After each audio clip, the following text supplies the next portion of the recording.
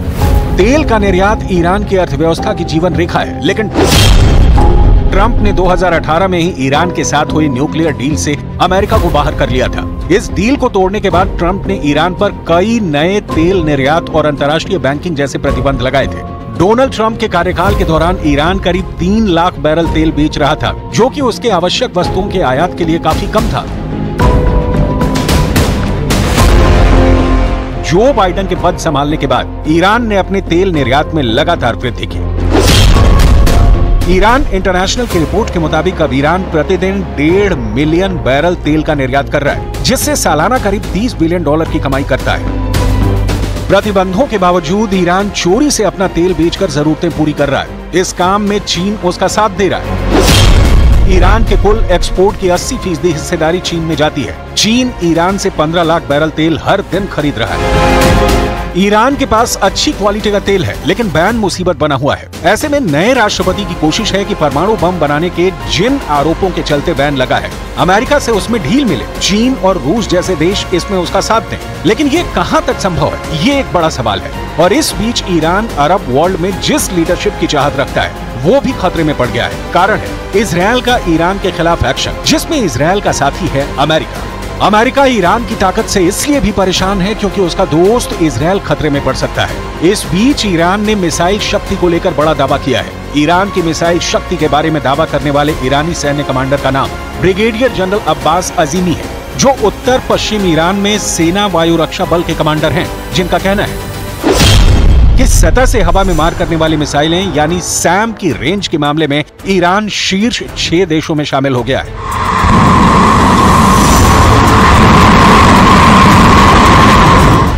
Iran हाल के वर्षों में एयर डिफेंस को मजबूत बनाने के लिए जमकर पैसा लगा रहा है। इसके लिए ईरान ने दूसरे देशों में भी अपने एयर डिफेंस सिस्टम को तैनात करने की कोशिश की है।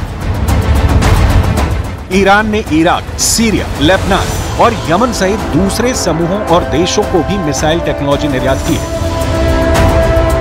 ज्यादातर ईरान समर्थित मिलिशिया समूहों की एयर डिफेंस शक्ति सीमित है, लेकिन हाल के दिनों में वो तेजी से अपनी क्षमता बढ़ा रहे हैं।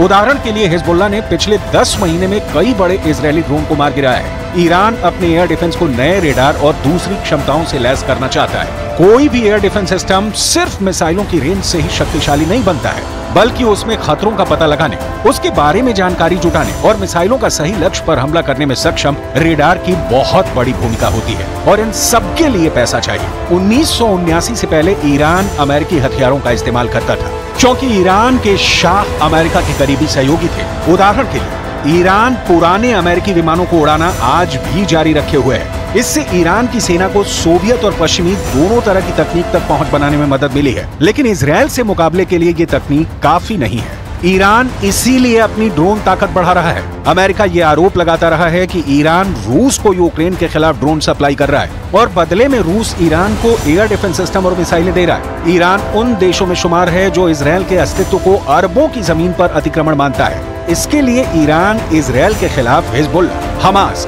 और हूथी विद्रोहियों को हर संभव मदद करता है। मदद करते करते ईरान वहां पहुंच गया है जहां इजरायल से युद्ध छिड़ने की नौबत आ गई है। जबकि ईरान की आर्थिक स्थिति देखें तो ईरान इस युद्ध को झेल पाने की स्थिति में नहीं है। लिहाजा ईरान के राष्ट्रपति पहले पैसा जुटा लेना चाहते हैं, ताकि जब युद्ध छिड़े तो मुल्क स्थिर रहे, अर्थव्यवस्था की गाड़ी पटरी से नहीं है।